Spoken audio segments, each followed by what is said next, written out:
नमस्कार दोस्तों, मेरा नाम है राम और मैं आप सभी का बहुत बहुत स्वागत करता हूं आपके अपने YouTube चैनल जागरूक किसान पर। आज की इस वीडियो में हम जानेंगे कि अजोला घास में क्या क्या गुण रहते हैं, इसके क्या क्या फ़ायदे हैं अपने पशुओं को खिलाने से और इसमें कितनी न्यूट्रिशन वैल्यू रहती हैं, इन सब के बारे में थोड़ा सा बारीकी से जानेंगे।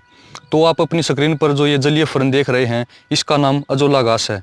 मैं कहूँगा पशुओं के लिए सबसे बेहतर घास अजोला घास ही है, क्योंकि इसमें लगभग 33% कैल्शियम, 25% इसमें प्रोटीन, 22 या 23% इसमें फास्फोरस और लगभग 16 से 17% इसमें फैट रहती है। अगर हम प्रतिदिन अपने पशुओं को 2 किलो अजोला घास खिलाएं, 1 किलो सुबह और 1 किलो शाम को, तो जो हमारी फीड का खर्चा है वो आधा कम हो जाएगा।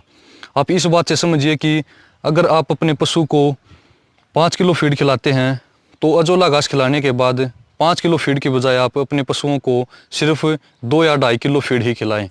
जो हमने 2 या 2.5 किलो फीड कम की है, उसकी जगह जो ये अजोला घास है उसकी पूर्ति ये अजोला घास करेगी, क्योंकि इसमें इतनी ज़्यादा न्यूट्रिशन वैल्यू है। इसमें जो मिनरल मिक्सर में जितने भी गुण होते हैं वो सभी इसके अंदर हैं, जैसे जिंक, पोटास, सल्फर।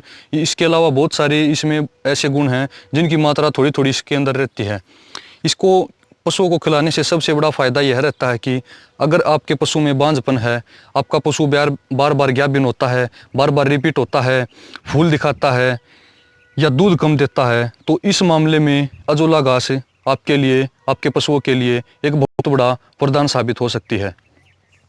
आप अपनी स्क्रीन पर जो ये यूनिट्स देख रहे हैं, ये 15 फीट बाय 5 फीट की 5 यूनिट हैं। इस एक जो यूनिट है, इस एक यूनिट से प्रतिदिन 1.5 से 2 किलो अजोला प्रतिदिन निकाला जा सकता है। 1.5 से 2 किलो अजोला एक यूनिट से निकाल सकते हैं, यानी कि एक यूनिट एक पशु के लिए पर्याप्त है। इस हिसाब से आप देख लीजिए आपके पास कितने पशु हैं और आप उनको कितना अजोला खिलाना चाहते हैं। इस हिसाब से आप अपना एरिया कवर कर सकते हैं। यहाँ पर जो मैंने आप स्क्रीन पर देख रहे हो, यहाँ पर जो पक्के सीमेंट से बनाए हुए अजोला घास के लिए पक्के सीमेंट से इनको पक्का किया गया है इन यूनिट्स को। अगर आप चाहो तो इनको कच्चा भी रख सकते हो। जैसे आपने गड्ढा खोद लिया और 1 फुट गड्ढा खोदने के बाद उसमें पॉलीथीन बिछा दी ताकि पानी लीक ना हो, और पॉलीथीन बिछा के उसमें लगभग 2-2 इंच उसमें मिट्टी डाल दी और फिर उसको 7 से 8 इंच पानी से भर दिया। और आप चाहो तो इसमें सिंगल सुपर फास्फेट डाल सकते हो, लेकिन अगर आपको पूरी तरह से जैविक रखना है तो आपको कुछ भी डालने की आवश्यकता नहीं है। सिर्फ देसी गाय के गोबर से ही अजोला घास हरी भरी रह सकती है।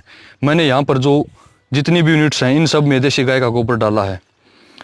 इनके अलावा जो बीच वाली जो ये यूनिट है, इस यूनिट में मैंने आपको दिखाने के लिए यूरिया और DAP थोड़ा थोड़ा डाला है। तो आप अपनी स्क्रीन पर देख सकते हो।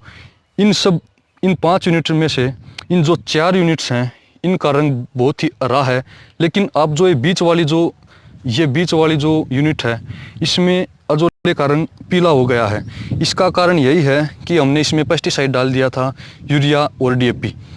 अगर आपको अपना अजोला स्वस्थ रखना है, हरा भरा रखना है, तो एक यूनिट के लिए 10 किलो देसी गाय का ताज़ा गोबर ही पर्याप्त है।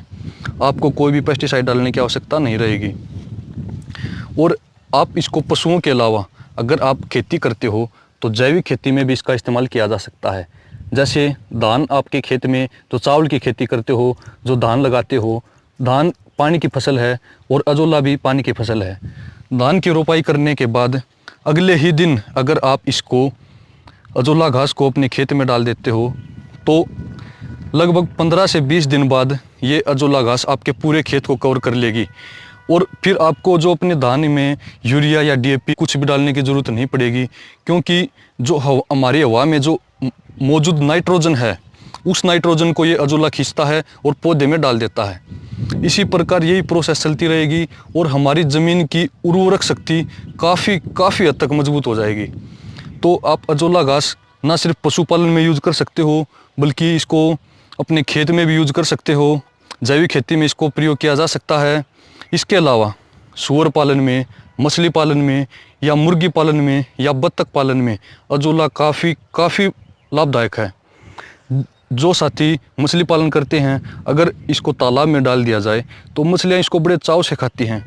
उसी तरह जो किसान साथी मुर्गी पालन करते हैं, अगर मुर्गियों को यह अजोला घास खिलाई जाए तो आप देखोगे कि मुर्गियों का वजन एकदम से बढ़ जाएगा और जो उनका जो फीड का खर्चा है वो बिल्कुल जीरो हो जाएगा, बिल्कुल शून्य हो जाएगा। आपको इसको लगाने का तरीका यही है कि आपने जैसे जो भी अपना खड्डा है, जो भी आपकी यूनिट है, उसमें लगभग 1 से 1.5 किलो या आप अपनी आवश्यकता के अनुसार जितना भी बीज डालना चाहो, लगभग 1 से 1.5 किलो बीज बहुत होता है। 1 से 1.5 किलो बीज अगर आपने अपनी यूनिट में डाल दिया, उसके बाद लगभग 15 से 20 दिन बाद आपकी जो पूरी यूनिट है अजोला से भर जाएगी, अजोला उसको कवर कर लेगा। रही बात इसको ऊपर से ढकने की या कुछ और, अगर आप जैसे आजकल देख रहे हो मार्च अप्रैल में जो टेम्परेचर रहता है लगभग 30 डिग्री के आसपास रहता है, तो अजोला घास को लगाने का सबसे अच्छा तरीका, सबसे अच्छा समय मार्च और अप्रैल के महीने में ही रहता है, क्योंकि जो अजोला घास है ये लगभग 30 डिग्री टेम्परेचर पर अपनी ग्रो 100% रखता है। अगर टेम्परेचर कम या ज़्यादा होता है तो इसकी ग्रोथ थोड़ी सी कम हो जाएगी। जैसे अगर जनवरी के महीने में देखा जाए तो रात को जब सूखी ठंड पड़ती है, पाला पड़ता है, उस समय इसको रात को ढकना पड़ता है। अगर ढक देते हैं तो इसकी ग्रोथ अच्छी रहेगी, अगर नहीं ढकेंगे तो मरेगा नहीं, थोड़ा रंग इसका हल्का पीला हो जाएगा लेकिन इसकी ग्रोथ कम हो जाएगी। इसी तरह से जैसे जून के महीने में बहुत ज़्यादा गर्मी पड़ती है, तो उस टाइम अगर इसको ऊपर से ढक दिया जाए या इसका कोई पॉली हाउस वगैरह बना दिया जाए या पेड़ों की छांव तले इसको लगा दिया जाए, तो उस समय डायरेक्ट धूप इसके ऊपर नहीं पड़ेगी और जो अजोला है अपनी ग्रोथ एज इट इज़ रखेगा, अच्छी रखेगा। तो अगर आप पशुपालन करते हो तो आपके फार्म पर, आपके डेयरी फार्म पर अजोला घास का होना बहुत ही ज़रूरी है, क्योंकि यह पशुओं के लिए कुदरत द्वारा दिया गया एक अनोखा वरदान है।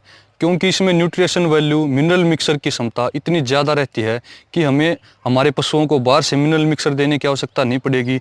जो जो हमारे पशुओं को पोषक तत्व चाहिए वो सब अजोला घास के अंदर मौजूद हैं।